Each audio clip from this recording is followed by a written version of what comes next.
You're someone with a vision for your practice, for your side hustle, and for your personal journey. But when it comes to establishing your path on how to get to where you want to be with your practice, things get a little messy. You're also someone who'd prefer to go in person instead of to groups and listening to everyone else's story. To me, it sounds like you could benefit from one-on-one consulting with our experienced practice of the practice consultants. From $5.95 a month and up, you can work with a consultant that will give you more direction and practical tried and tested tips matched to you and your goals. For more information, visit practiceofthepractice.com/apply. Again, that's practiceofthepractice.com/apply.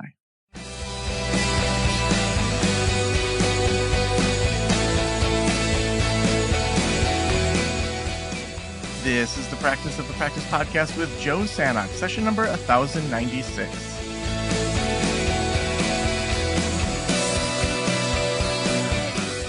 Welcome to the Practice of the Practice podcast. I'm Joe Sanok, your host, and we get to help you build a thriving practice you absolutely love. And part of that is that there's lots of ways to make money. There's lots of ways that we can impact the world. There are plenty of ways that we can level up. It's just what's best for us. What do we as therapists, as coaches, as psychiatrists, what do we want when it comes to actually living a better life? And so we're going to be talking about that today. We're going to be talking about all sorts of things, specifically around emotional regulation, and us as individual therapists, but then also for our clients, for all sorts of other things.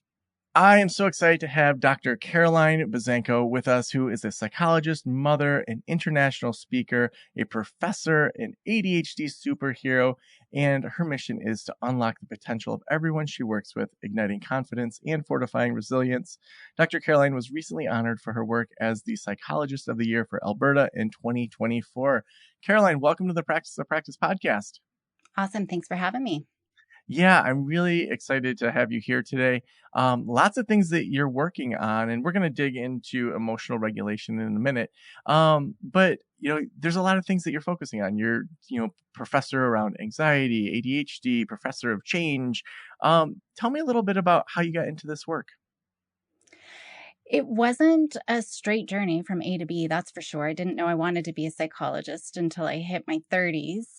And it was really, I had always loved working with children and families. And so I did start, on that path from a very young age, but realized I wanted to go into psychology just to do a little bit more work.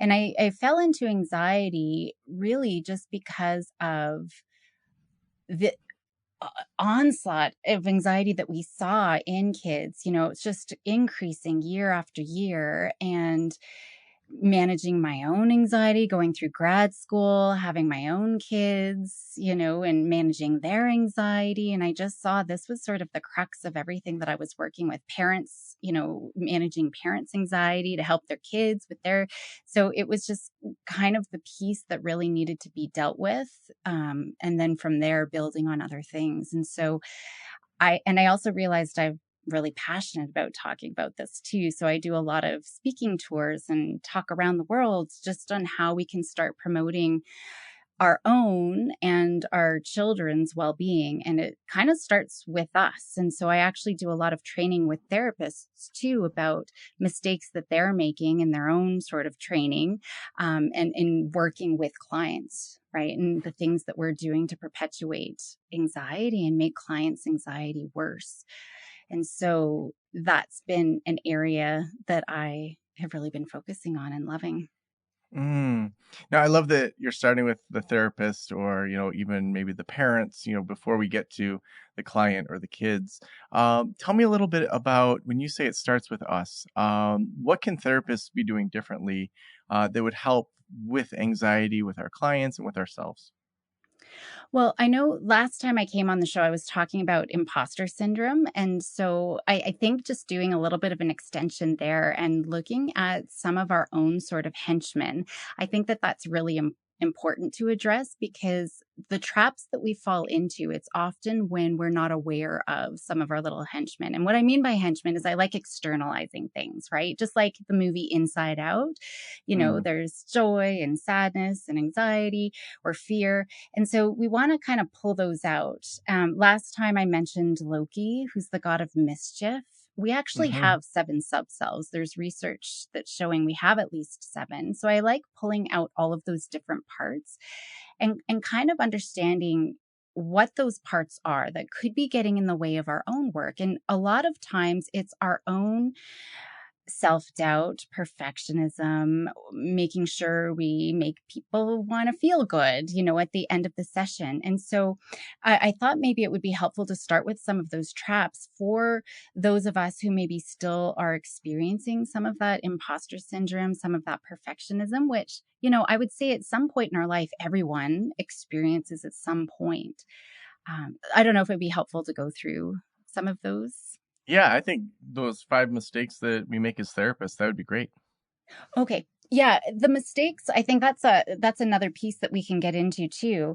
And maybe I'll start there then instead of going into I think just knowing what our subparts are, but some of those mistakes are just not addressing the elephant in the room. And so the elephant in the room really is to manage distress, to manage uncomfortable feelings. And so as therapists, we need to make sure that we're focusing on that because this reverse hypnosis can happen really easily where we start feeling uncomfortable. And so our own discomfort gets in the way to make sure we're smoothing things over. And I think, we want to keep things warm and fuzzy, right? And by keeping things nice, everybody feeling good, this is a big problem. And we see this treatment paradox, which means even though there's so much awareness about things like, anxiety, depression, there's not as much stigma around them anymore. There's 1,000 different ways that we can address it, a million different people who can help, even though it's so much more widely known and accessible for supports, those mental health problems are only getting worse. And so a lot of what I'm going to say next is probably going to stir some strong feelings. And I think that's a good thing, right? I always get a lot of pushback for some of the things that I say. But if we don't say it, we're just limiting ourselves in our work. We're limiting our clients' progress or even just other people in our lives when we're always just playing safe and, trying to make everyone feel good all the time. And when we're doing that, we're stifling our ability to cope with uncomfortable feelings. And so we've got the society that's shifted to quick fixes, right? I have a headache, I got to take a Tylenol. I've had a stressful day, I'm going to drink a bottle of wine.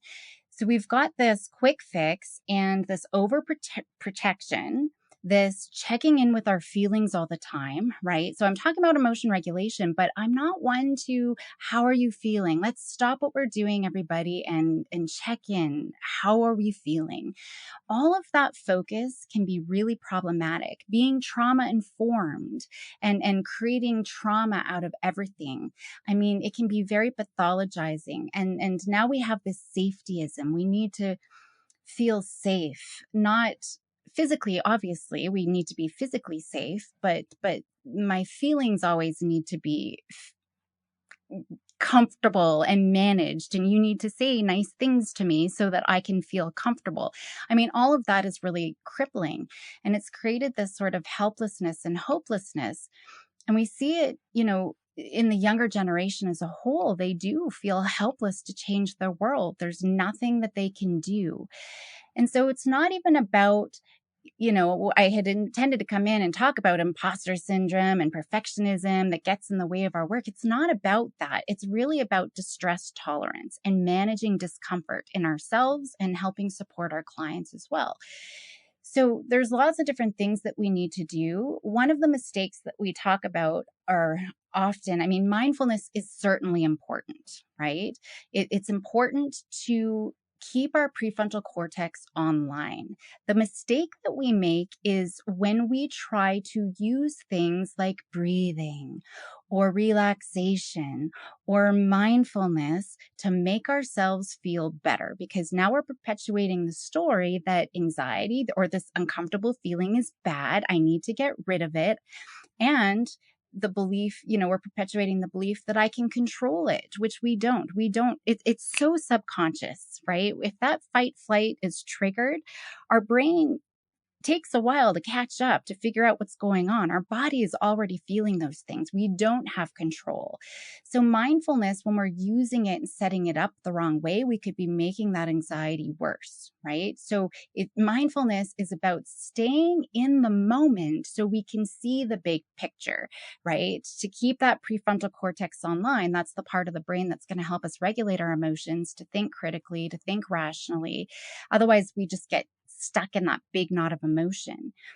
And I would say, as well, we really need to work on getting uncomfortable. And I mean really, really, really uncomfortable on purpose. And if we're not doing that in our own lives, if we're not getting clients to do that in their life, we are really not going to be getting anywhere. I talk about this rocking chair, right? We're doing a lot of stuff, but we're not getting anywhere. We're not moving forward. So all of us, every single one of, you listening, every single one of your clients, if you have children, people in your lives, everyone on this planet really needs to work on managing the experience of really uncomfortable feelings. And that's the piece. It's not about the trigger. It's not about what's causing. It's all about managing the experience, because we're always going to have a moment where those uncomfortable feelings come up. And so even more specifically, I like to zoom in and make it really concrete. We have to do as much rejection practice as possible. Avoiding rejection, it's ingrained in our brain, right? If we look from an evolutionary perspective, it's ingrained in our brain because belonging was the basis of survival at one point. If we didn't belong to our tribe, we got eaten, right? Or we were victim to the elements. And so it's so deeply ingrained in our brain, even just the thought of someone's not going to like me or someone's going to judge me, we feel that discomfort in our body the strongest, more than any other feeling. And so I like going for the big bang, right? If we can work on that rejection, the most uncomfortable feeling, everything else starts to become a little bit easier. And so when I say practice, I mean, if you don't feel like you're about to puke from that uncomfortable feeling, you're not stretching far enough. So, I mean, there's like a gazillion things that we could be doing throughout the day. And I do training for other therapists. I do training for educators. And so I'm always encouraging my participants, when we're on a full day retreat, for example, to go out at lunch and go to a restaurant and go up to a table of people eating and be like, oh my gosh, that looks so good. Can I have a bite? Right? Or go into a parking lot, and just as you're about, you see someone getting out of the car, going up to them and saying, hey, can I borrow your car? I just need to go down the block 5 minutes and I'll be right back. Right? So things that we assume they're going to say no, right? Or, hey, dude, can I borrow $100?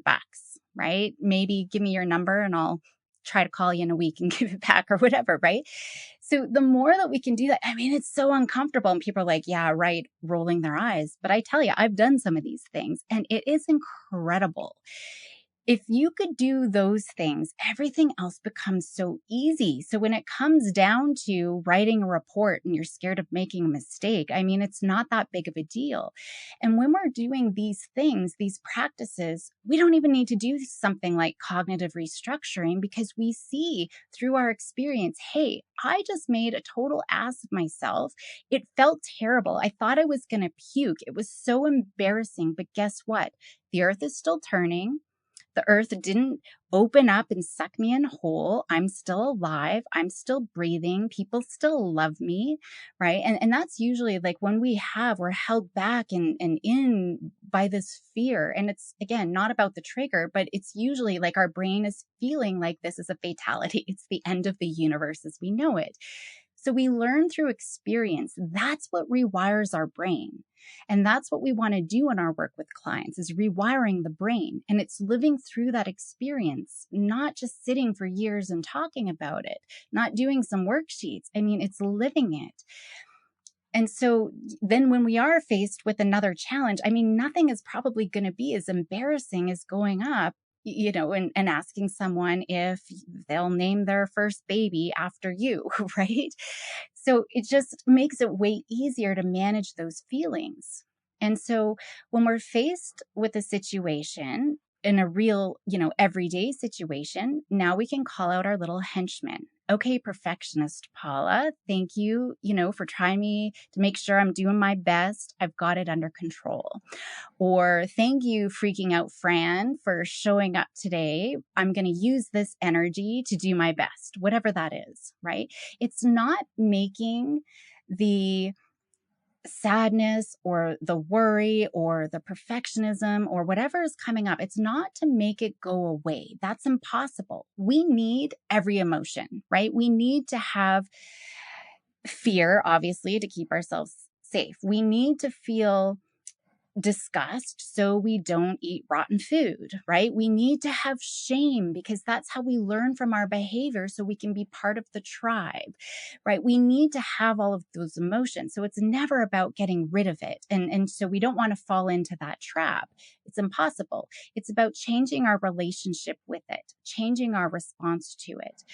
And so one of the other mistakes that we fall into is maybe we do exposure therapy, but we do a fear hierarchy or a fear ladder, right? So let's look at the smallest, easiest thing and we'll start there. Well, now we're reinforcing the story that, this bigger thing that we would rate at the top of the ladder at 10, that's too hard for you. But they're already feeling like it's too hard for me. I already feel like I can't do it. So I go right to the top, right? Like, what is the hardest, terriblest thing? Everything else underneath that would be so much easier. We do it collaboratively. I'm never forcing. And if you don't know this, like, we can never force anyone to do anything, even our children, right? So it's a collaboration. And most of the time, even if I say something just that really is going to induce puking, they might not go for that, but they're not going for step one either. And so we're seeing that progress. And it's just making sure if we do it, that learning is happening. It's not enough to just do the exposure. And this is another mistake that we fall into is not making sure that learning is actually happening. I have a couple of other ideas, but I feel like I've talked a lot. I don't know if you have any questions or comments in that before I go on, because I could talk forever.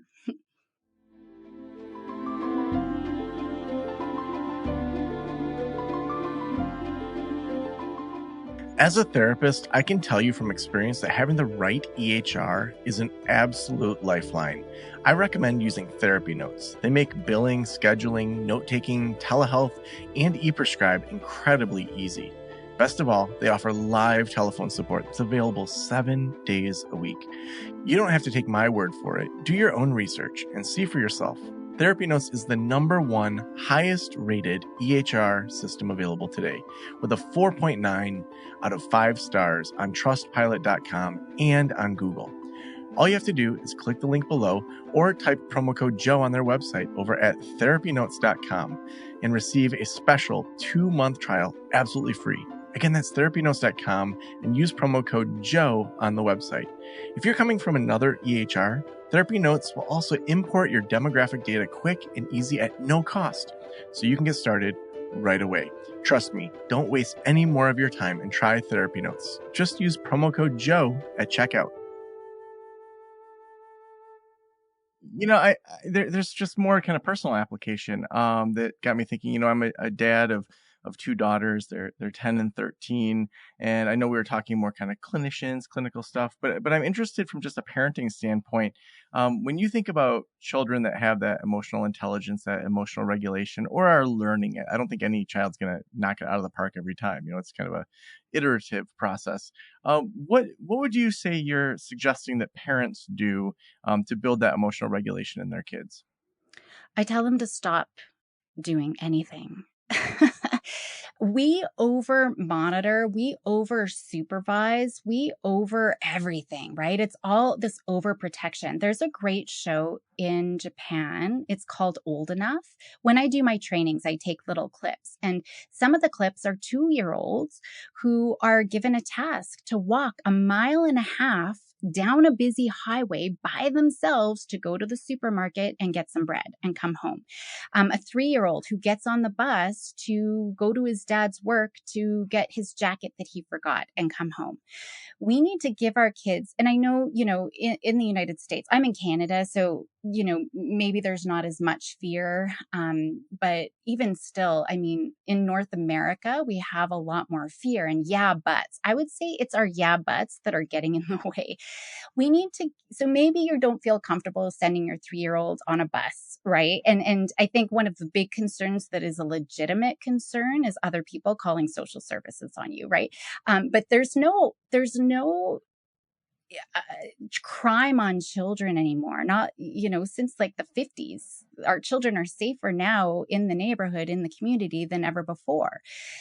But maybe we can increase, their independence. I mean, for my kids, I have a 13-year-old and a 17-year-old, and they book their own doctor's appointments, right? They book their own optometry appointments. They got to figure things out. If they, even just the other day, actually, my daughter, wanted to go shopping. She was going to take the younger daughter with her. And I'm like, yeah, I've got some money. Like, I owe you your allowance and I'll send it over your card. And I had this string of texts. I mean, I was busy. I was with clients. I couldn't read my texts. And to be quite honest, I wouldn't have answered them anyway. We can stop doing that. But there's a text, Mom, I have a limit to how much I can spend on my card a day. I can only spend $50. Mom, what do I do? Well, I guess we're not going to go shopping. So each little pause isn't like a new text. I guess we're not going to go shopping. Well, Willow really wants to go shopping. So I guess we'll go. We'll just buy one thing that's under 50. And then finally, the other one was, never mind, I figured it out, right? Our kids need to figure things out on their own. They got to be their hero of their own journey. I was talking to my husband about this. We have our own parenting podcast. And this was one of the things that we were talking about. What did you get into that there's no way kids these days would ever be able to, just because there's so many adults monitoring everything? Well, when he was a little kid, like 6 years old, he got stuck in quicksand. His older Wait, brother was I mean, there. I feel like I heard about quicksand so much in the 80s and 90s, and then I feel like I never heard about quicksand again. Like, that was like a thing that I feel like every kid in the 80s feared, and he actually ended up in quicksand. He actually did. Yeah. Oh my Yeah. word. And so it's amazing that he survived just because his older brother was there. But he got out, right? Like, the boys, they figured it out. My husband did end up, he remembers running home crying the whole way, but because his shoes got stuck and caught in the quicksand. And so, even when we just freak out all the time. And that's where, if there is any trauma, it's often because we are freaking out. I mean, I could go left-hand turn just to down around that itself, but we're not giving our kids the opportunities to figure things out. Yesterday, I was actually in a faculty meeting, and somebody was like, oh my gosh, I don't know where my 5-year-old is, right? She got lost, and she's texting and calling all these neighbors. I'm like, she's going to figure it out. I bet you she's going to find her way home, right? And she did. Like, within 10 minutes, this little girl came home.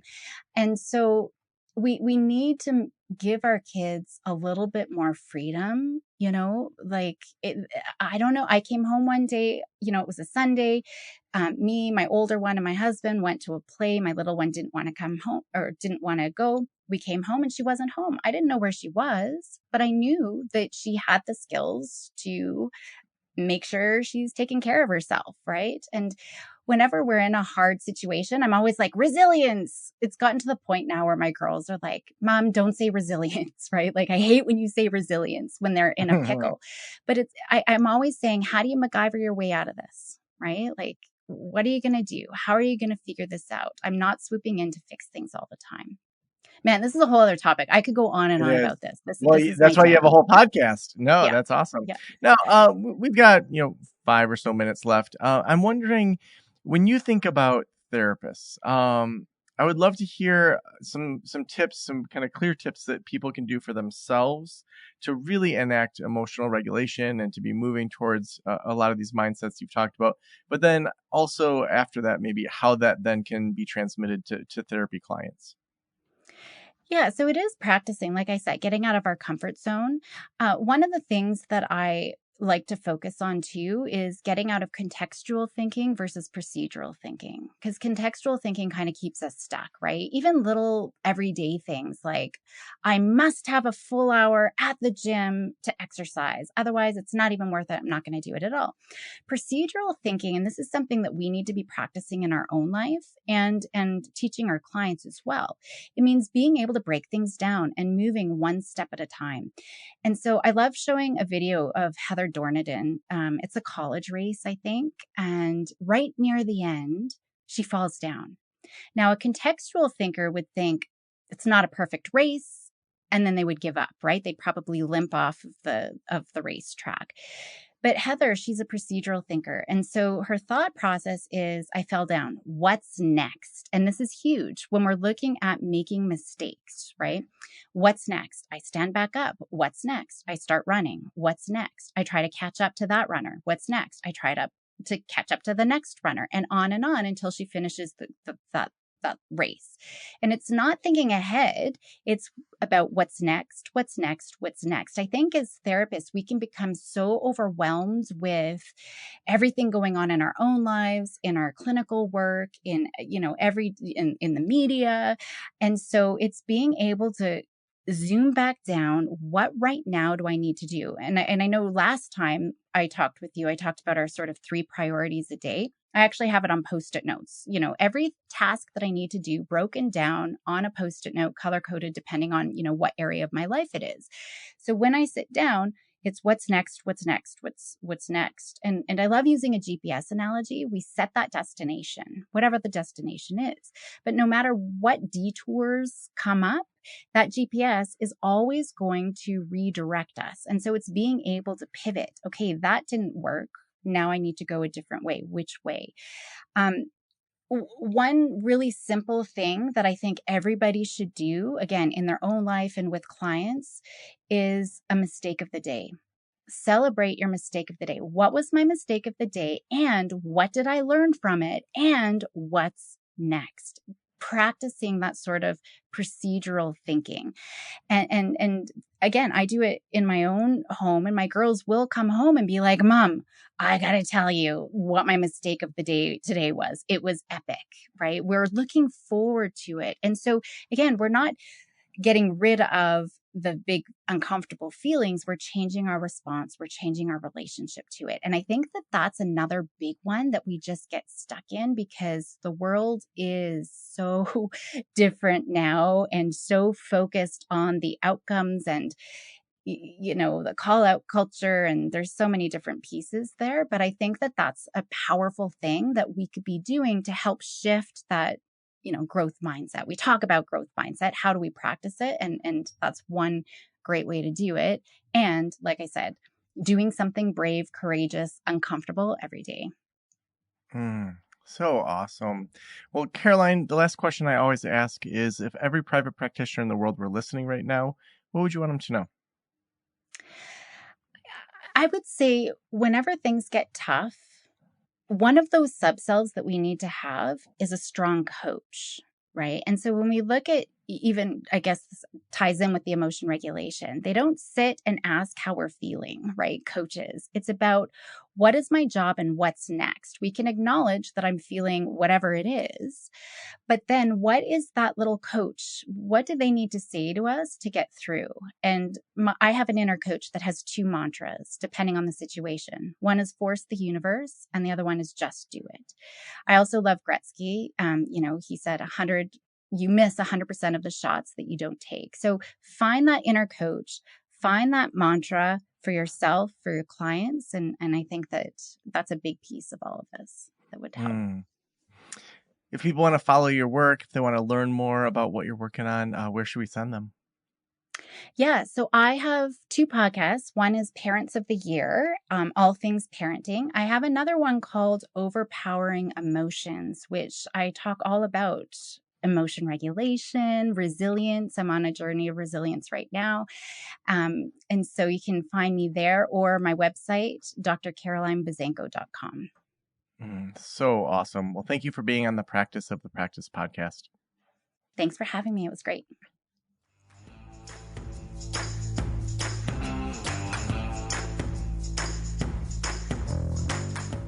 I love when we have these interviews where we can talk a little bit clinical, we can talk a little bit about how we can apply it to our own lives, to our parenting, all these different angles that we can talk about.